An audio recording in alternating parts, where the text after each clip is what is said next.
A very good morning. It is gloomy above. There's a gentle breeze blowing and it's surprisingly pleasant. I thought it would be cold looking at it from the inside out. So the lesson being sometimes you have to be in the midst of the thing to get a true understanding. Which leads me nicely into what I am here to talk about, namely the two social workers who pitched up yesterday to visit.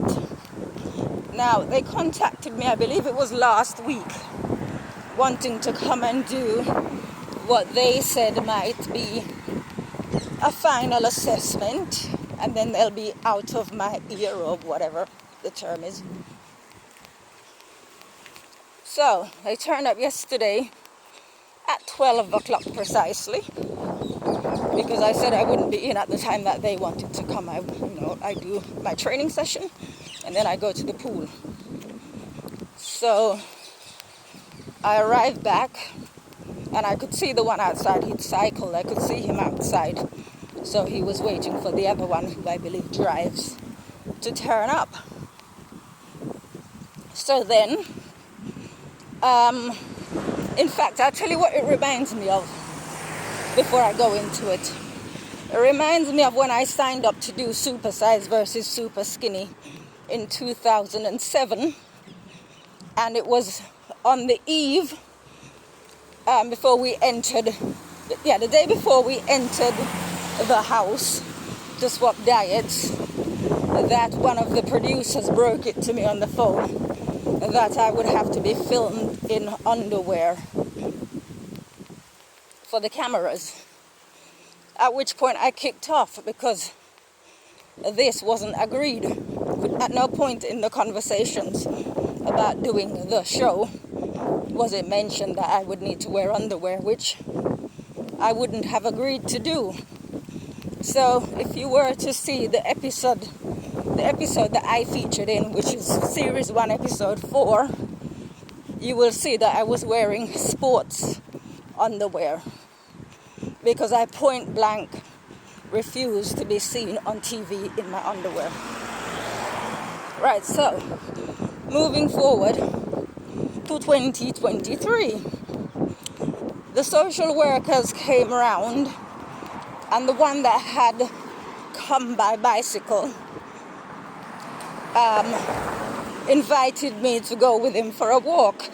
So the other one could speak to my sister in private to determine yet again whether she wants to go into residential care or not, or the equivalent.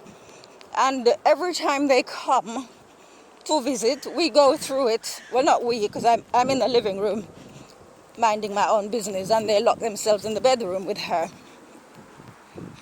And the main one has been known to put words in her mouth. She wants to move, etc. My sister is the kind of person who, she will know her own mind, but she can be persuaded. So, given that as the basis of my understanding of her, I knew that if I went for a walk with this other social worker, so the other one, the wicked one, the iniquity worker, could speak to her privately and record it, that I would come back and he would say, she says she wants to go into residential care, which she absolutely doesn't want to. This is why people need to be firm in our minds. There's nothing wrong with my sister's mind. She has all her faculties, but she has never been the person to stand up and take account for herself and say, no, you know what I mean? She, like my mother used to dominate her. She just, it's this thing where somebody more forceful can come along and make a suggestion and the individual caves in.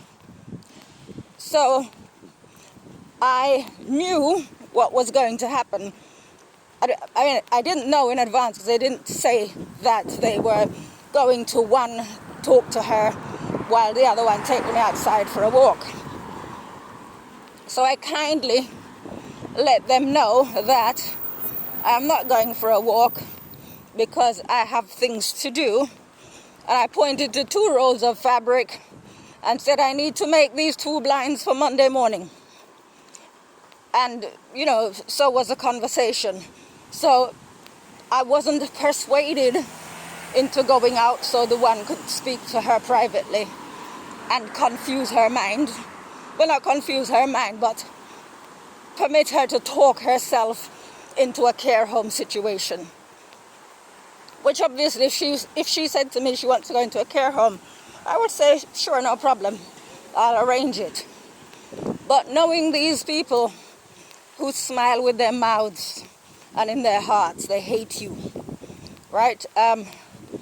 For me, it doesn't matter that someone is acting all nice and pleasant. What are your intentions, right? And this, you need to have discernment to be able to see through these types of people. I was speaking with a carer this morning, and I mentioned it to her. And every single person who's had experience with care homes, including the therapists, say they wouldn't encourage anybody to go into a care home. And yet these social workers are coming and trying to persuade her to do this. A carer said to me, there are people who want to go into care homes and they can't get into one. Social services will not put them in a care home, although they want to go into residential care. And here is my sister who doesn't want to go, being harassed, for want of a better word, by the social workers against her will.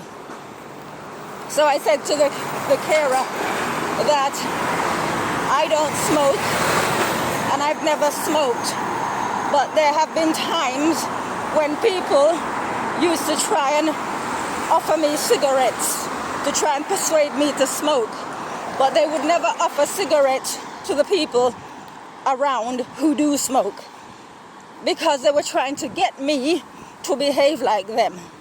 So it is a battle of wills, really. So these social workers, they think on a basement level. I think on a higher level. And I had to say to them yesterday, the problem here is that we believe in God. So they were saying stupidities, like supposing Liz is at the gym and the fridge blows up. So I pointed out the fact that the woman downstairs on number 10 died, and she had a husband. They were active, but she still died. She had breathing problems and couldn't, she died in the back of the ambulance. Things can happen, right? So here I am, I've arrived at the gym now. It doesn't mean, if you believe in God, God has a plan for your life and so on. You cannot be running around looking at social workers and all these low-grade people for protection or whatever. You're asking, do we have smoke alarms? Do we have this? Do we have that? Because this is how they live. So anyway, so the point is, there's this film, Sound of Freedom, and I haven't watched it, but I've heard little bits about it, and I've done a little bit of research on the individual. Apparently, the true story. It was a beauty queen who was fronting like a modeling agency, and for children. And what happened with one of the parents? The father took his children, and the supposed modeling agency, told them that the children are shy around them, so they should come back at 7 o'clock. When they leave them and come back, and when the father went back to get his children, operations was shut down. They'd shipped out and moved out and taken his children. With a bit of discernment, he would not have left them in that situation. So had I gone out with this social worker, I guarantee you this morning I would be doing a video to say my sister's going into residential care because the social worker said so, and he's got it on recording, and that's that. That's what would have happened. So I guess the bottom line is we shouldn't take people at face value, because the both of them came in and they were all friendly, all smiles, all this, all that. But in their hearts, I know what they are, and that's how I treated them. So that's that. And I hope this is beneficial in some way to anybody in that kind of situation. Have a good day. Take care. Bye-bye.